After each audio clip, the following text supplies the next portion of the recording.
Hi there, Lindsay here, the Frugal Crafter. Today I'm going to show you how to make this fun pop-up card. Ooh, look at that. We've got a bouquet of sunflowers using some stamps from Rubber Stamp Tapestry. We're going to use the Greetings from Canvas Peg Stamp set because it's got some beautiful sunflowers. I'm not using the really big one. I'm just using the medium and small one and the leaves. We're also going to use the milk container from Cottage Containers, and we're going to use this big sunflower from Sunny Day. So, you know, just grab whatever sunflower stamps you have and go from there. Now, when I was cleaning my craft area, every January I like to go through, do a kind of a deep clean, do a purge. I came across these dies that were given to me a couple years ago that I hadn't really used before, and it had a little pop-up box, and this little hinge area actually makes all sorts of little interactive things. So I thought it would be fun to use that today to make the little pop-up element here in this card. So I made it ahead of time to make sure I could work out any kinks in the design before I share it with you. So I went ahead and I cut a little pop-up box. So what you do is you cut the die on a piece of folded card, and then you end up with a piece like this. And I've already got a card folded, and this is just half of a sheet of cardstock. So basically what you're going to do is fold this card here like that, and you'll be gluing this into your card, so when it folds flat it will be concealed. And I actually do trim a little bit off of the edge here so that it will go in flat. Just about, I would say, a 1/16 to an 1/8 of an inch, not a lot. Now, one thing I realized when I was putting this card together is that it's a lot easier to make this card, to make this flat rather than trying to do it all at once. So I went ahead and I stamped out and cut out a bunch of the sunflowers from Sunny Day because that would be kind of boring to watch. I cut some of them on my Scan and Cut, but I realized that on the really like dark colored paper it didn't recognize my brown lines. I just stamped them with some brown ink. I've got more than I need here, but I always like to start off with more than I need. I also die cut a bunch of green leaves, and these are just from an old Cherry Lynn die. So, you know, look through your stash, see what you have. You'll probably have something that will work. So I'm going to put those over to the side as well. I'm going to figure out about how high my box is going to go just by laying it down there, and then I can start gluing on some of these images. This is a hinged tab, which we will also use to adhere some of these images to. So the way this works is you fold it in half, and then these little tabs fold out. Of course, you could make any of these by hand yourself, including this little box, just with a strip of cardstock if you want to. So don't feel like you have to run out and buy that die if you don't want to.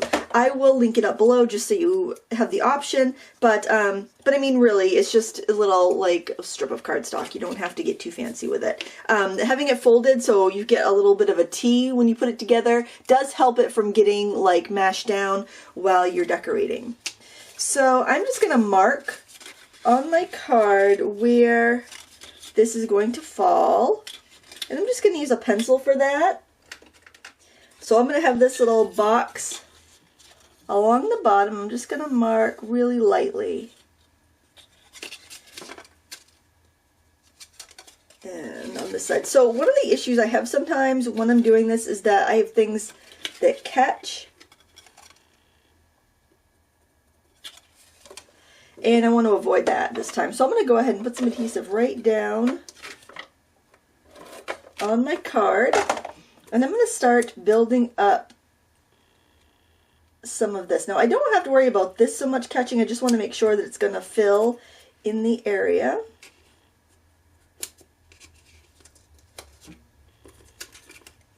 And I'm just sticking down some of these leaves that I die cut.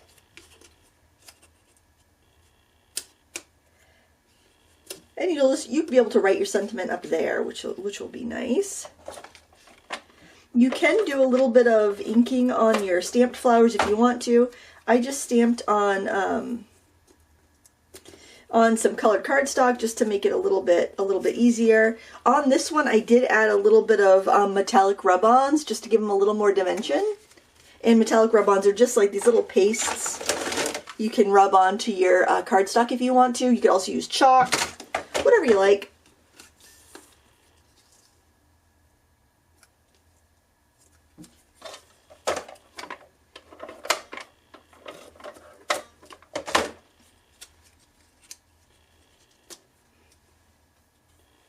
I'm also going to decorate this strip. Now when you're decorating this strip, make sure that your anything you have coming up does not overhang this area. And you really don't want it to overhang this too much, but you can go over a little bit over here, but just keep it flush on the side where you're going to glue it, or it's going to catch on the edges of your card and be kind of frustrating.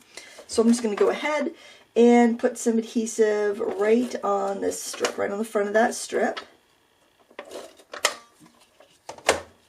I also have some strong adhesive too, some score tape, in case I have, for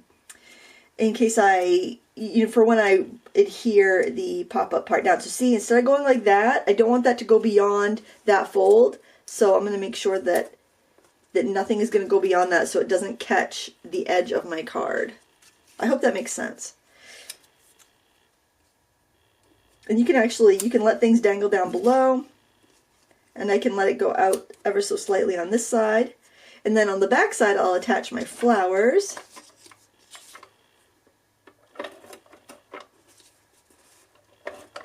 I try to cover up the tab as much as I can.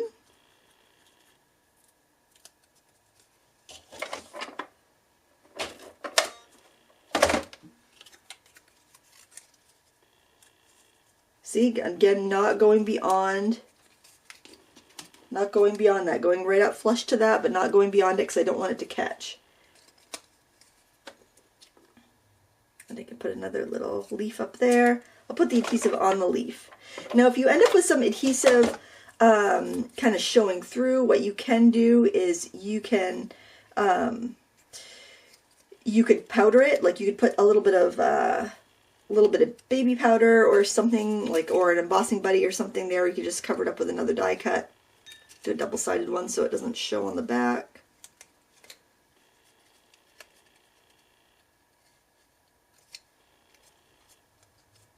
Just so it doesn't stick shut when you're working. Or you could even put some of those wax rub-ons.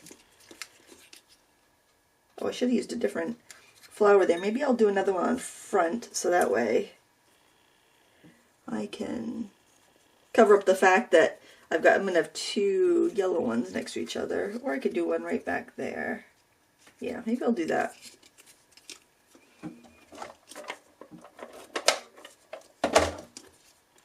So the other one I built as I was going, and it worked out. It worked out all right, but it just was kind of frustrating to try to get around everything.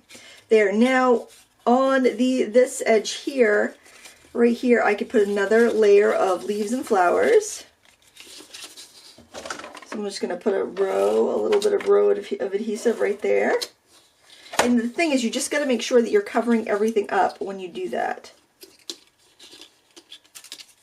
So this will be, so I'm building this on the front part of the box itself. So it doesn't hurt to stop and kind of lay things out. Just make sure that you are getting everything where you want it. And just try on the edges that don't have tabs, just make sure you're not overhanging that, because that's going to catch on the side of your card if you do that. So these two pieces with the flaps, just make sure the pieces without flaps, you don't extend over that. I hope that makes sense.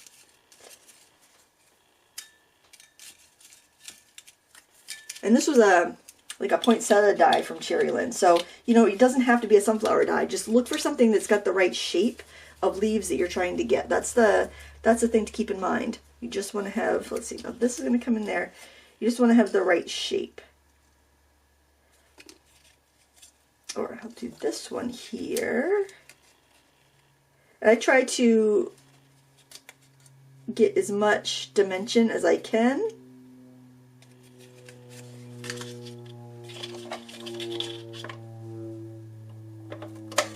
You could also use a wet glue. When I talked to the people that make the die, Stampendous, they said they recommend using zip dry glue. My zip dry glue has dried up. Oh, that might be a little too close to the edge. Yep, that's going to be a little too close to the edge. They recommend using zip dry glue for a wet glue because you can rub off any of the excess. So just making sure that doesn't stick over the edge too much. I think that's all right.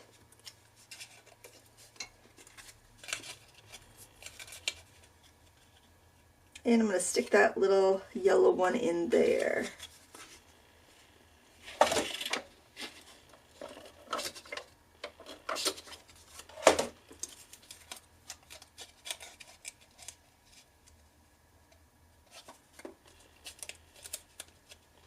Okay, I think that's pretty good. And then we can add any additional ones on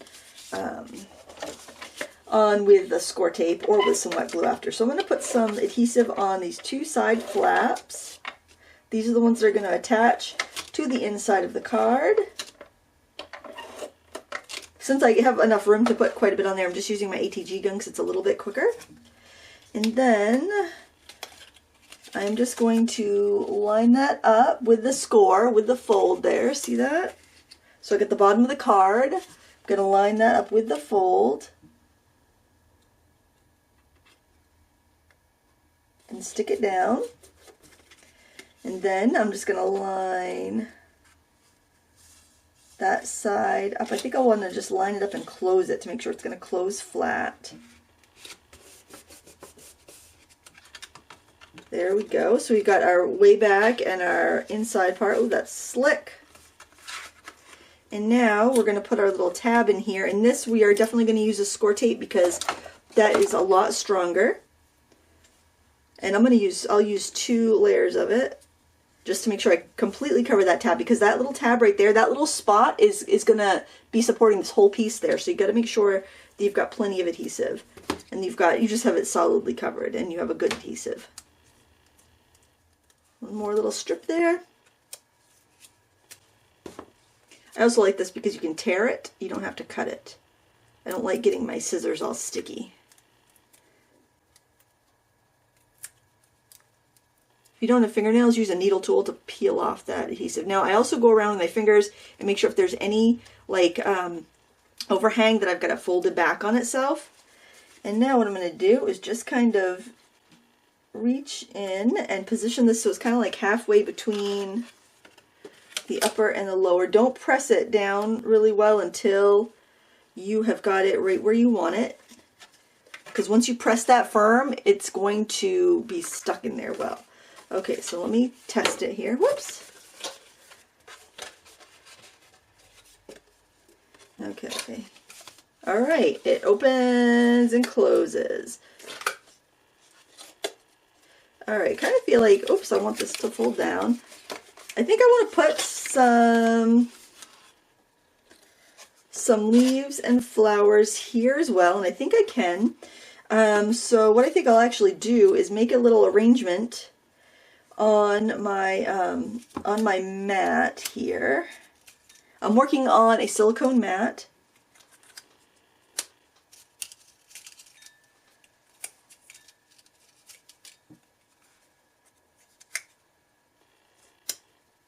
Okay, do I want a little flower in there? Yeah, I think I do. So let's see, I don't have any, I do have a peach one there. Let's see, if I look at that, what's going to be lining up? Either one I think will be fine. I'm going to put that like that. I'm going to put a strip of adhesive right over that.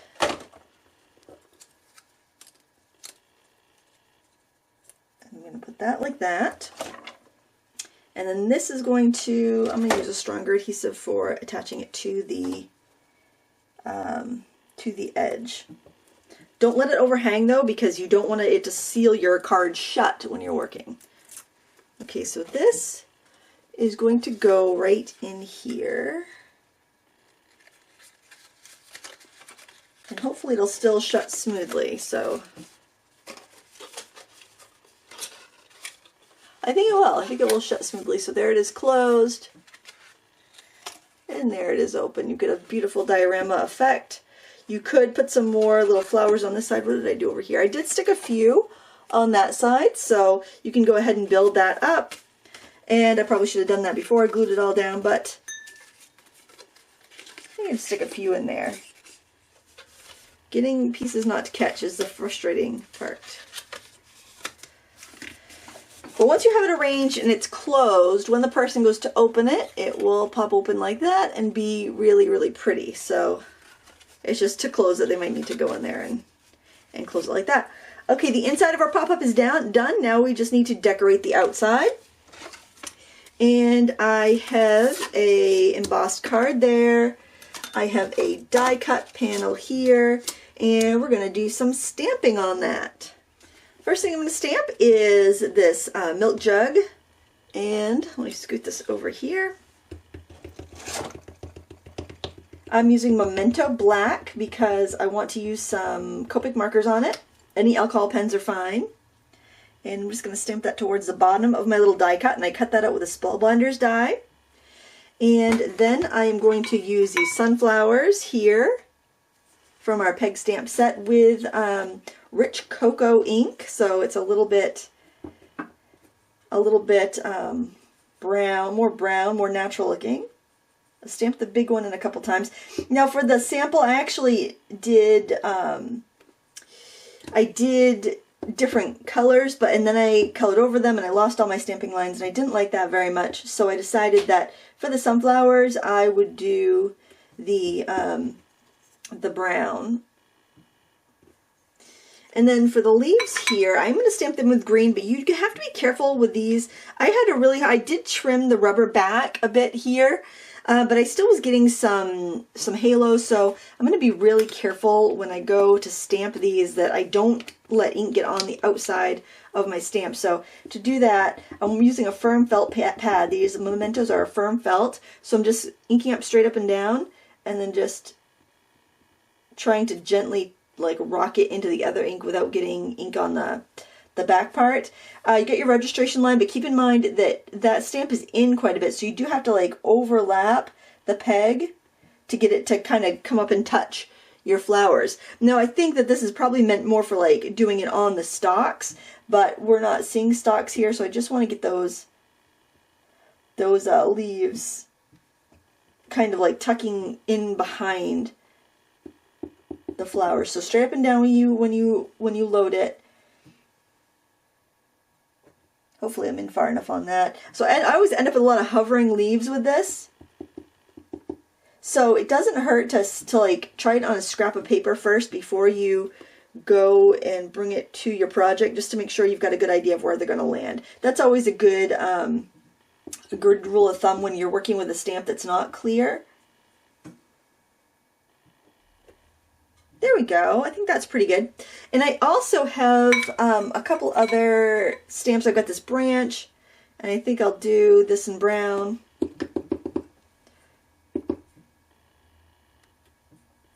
Because I think that's kind of really nice in a fall arrangement like this. Well, sunflowers, sunflowers are kind of more of a fall flower. And I do have a little sprig of berries. I am going to just grab a marker to ink those up though. I'm working upstairs in my office, so I've got my little tin of Hoo-Hoo markers. These are 60 for like 20 bucks. You can't beat it. It's a great deal. But if you had a little red mini ink pad, I would just use that. It doesn't matter. Either one is fine.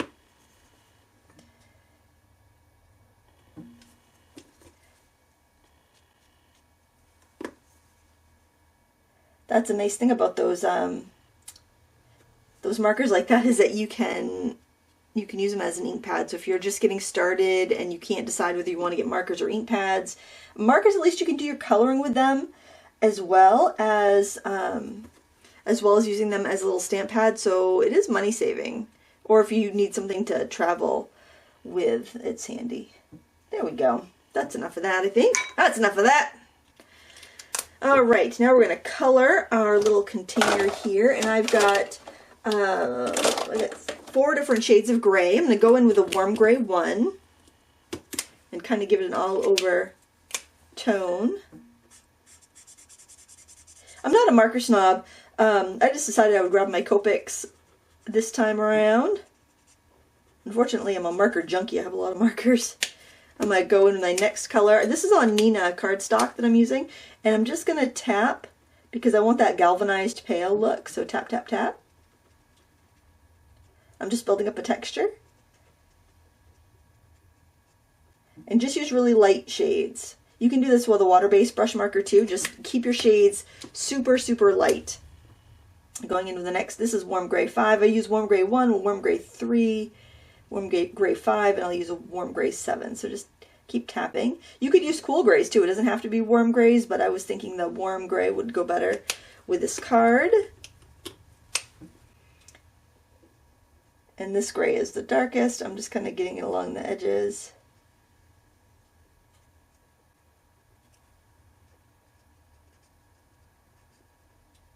And the bottom, just to give it a little bit of shadow.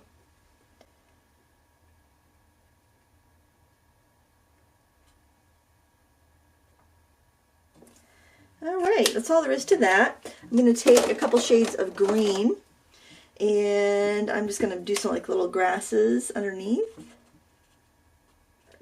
Alright, I'm going to use a few different shades of light yellows and peaches to color in my flowers. I'm going to go in with some green and just kind of fill in a little bit. So it looks like we got a little bit fuller of an arrangement.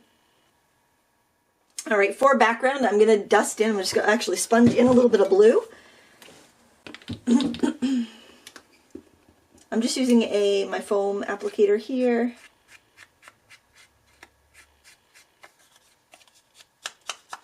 Get the edges a little bit stronger, and then I'm just going to drag some in. I'll have to wipe up my mat so I don't get the ink on anything else. But I like to do all my inking all at once, and then I just clean up once. I got some pretty blue. That makes the oranges, the orange yellows look nice, but it's still pretty subtle. And I'm also going to grab my green panel and sponge in some of my greens using a little green sponge. I'll use both shades. I'm going to start off with my lighter green, the bamboo leaves.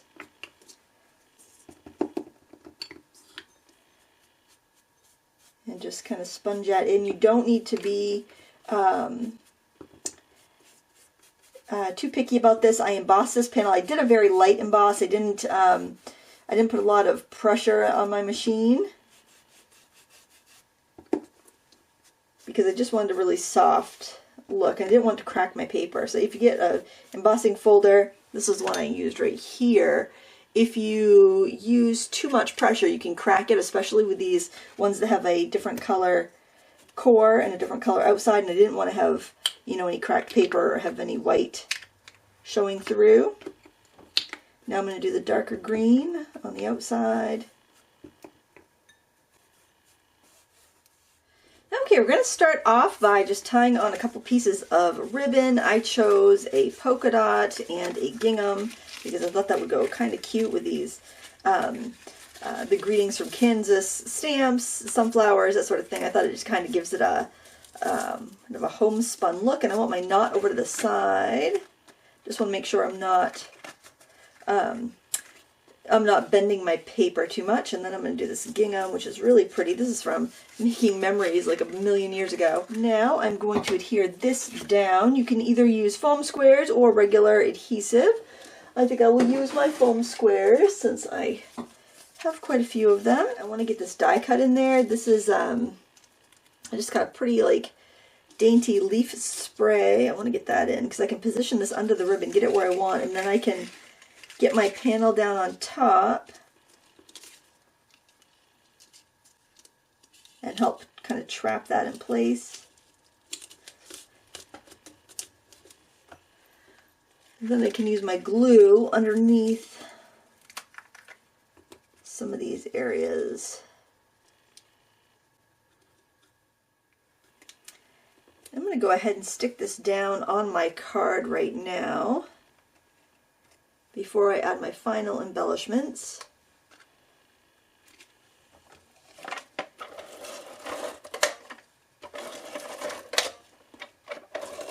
When you do a light embossing like this, you don't have to use quite as much adhesive as if you did a really heavy embossing, because you're going to have more contact with the paper.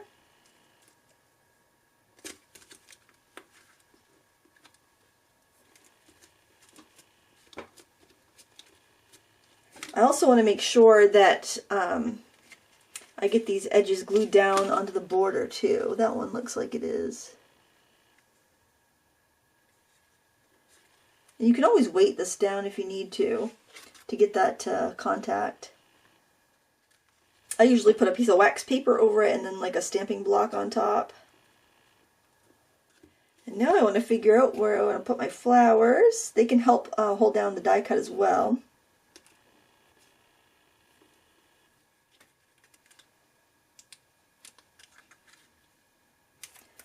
And I'm going to use some enamel dots for embellishing and for making the flower centers.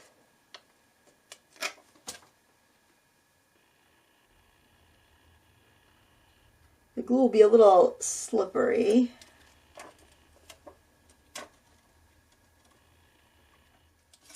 And then I'm just putting some of these tiny little dots inside of the leaves just for a little bit of rhythm.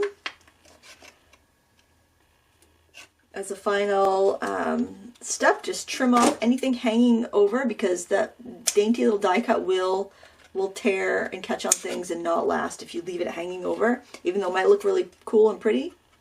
And we'll also trim off our fabric ends.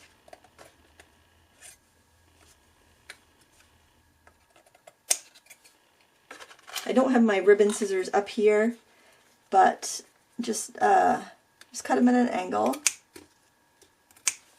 You can put a little glue on the edges if you're afraid it's going to fray. Like satin ribbon or woven ribbon will tend to fray. Grosgrain doesn't usually fray. So I think we're all set there. And there you have it. Isn't that cute? We have a lovely little pop-up card that I think will delight anybody for a birthday card, thinking of you. Whatever you like. You know, it can be a little challenging to deal with pop-ups and getting them so they want to open and close smoothly. But with a little practice, it's really fun and rewarding, and I love interactive cards. And here's the one that I did before. I think also the more you kind of like open and close it, the more you can kind of get it to move smoothly before you send it. So, you know, just kind of work out the kinks before you mail it off. And this will mail in a regular envelope because it does fold flat. I want to thank you so much for watching. If you want to find any of the supplies I used today, check out the video description. You can find these stamps at Rubber Stamp Tapestry. They're our sponsor. They are online at pegstamps.com. Please give me a thumbs up before you go. And until next time, happy crafting.